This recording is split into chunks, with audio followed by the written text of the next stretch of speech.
Hello and welcome, fellow sovereigns.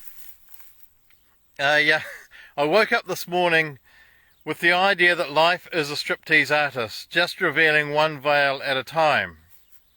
So we'll see where that goes from here. I'm leaning on a fence and it's not electric, so I'm safe and you don't care. So a few days ago, maybe a week ago, I was talking about the fact that we have two ways of making decisions, or two faculties for making decisions. One is ego, which makes decisions from the past. If it was logical, if it worked before, it will work now. If it didn't work before, it gets rejected. So that's kind of the ego, simplified. The other one is, and there's 100 words for it, spirit, Vog, voice of God, whatever, intuition, gut feeling, all of those things, the same thing. And that helps make decisions knowing the future from this moment forward, so it doesn't drag the past with it. However, but neither of them give us any clarity.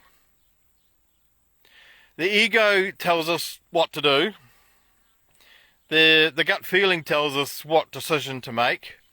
And once we made the decision, we don't know what's going to happen from either of those sources. We just have to trust. And that is what we do all the time. You know, do we go to this school or that school? Do we live in this house or that house? Do we choose this partner, husband, wife? Do we marry this person or not?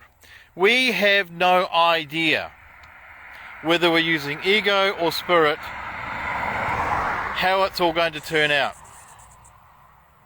We trust in every moment, and we can't tell what diseases are going to happen, what awards we're going to get, what amazing things are going to happen. And I think of the jobs that I've had, some have turned out absolute duds.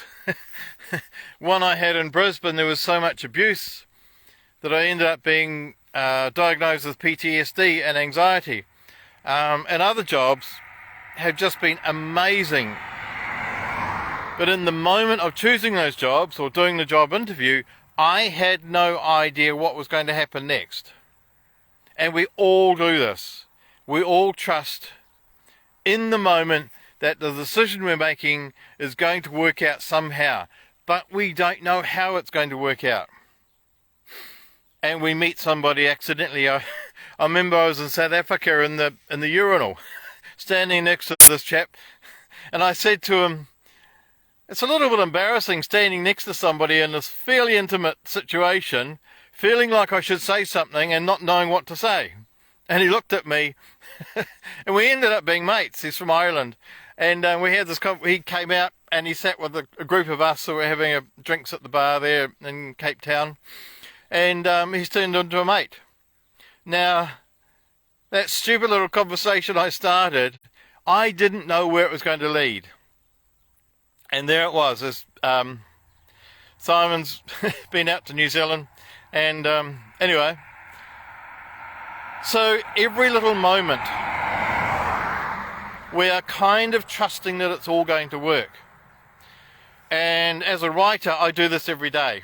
And 2 days ago I sat down and the sentence, what was it? Harry was tumbling down the hill or something.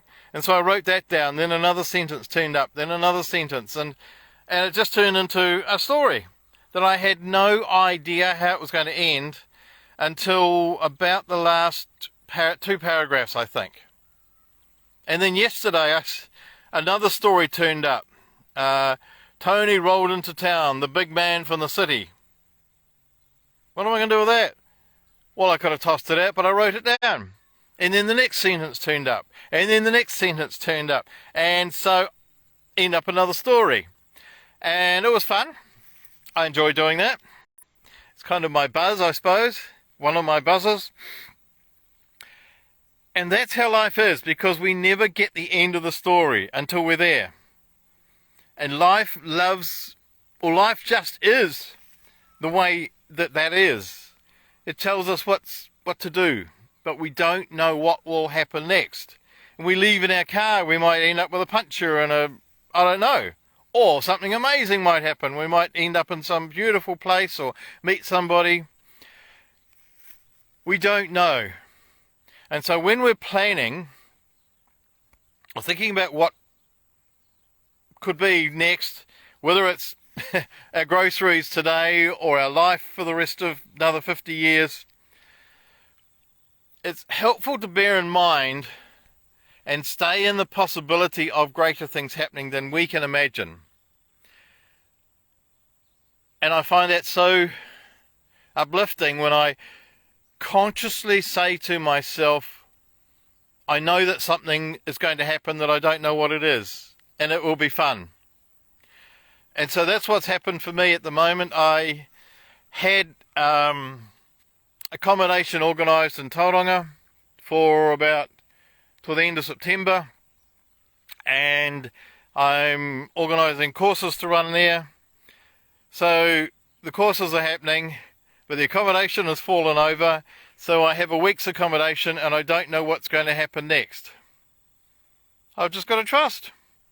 I will go to Tauranga for a week and somehow something will happen next. I can't plan that. I can do what I need to do. I mean, what do the Arabs say? Believe in God, but don't forget to tie your camel up. Okay?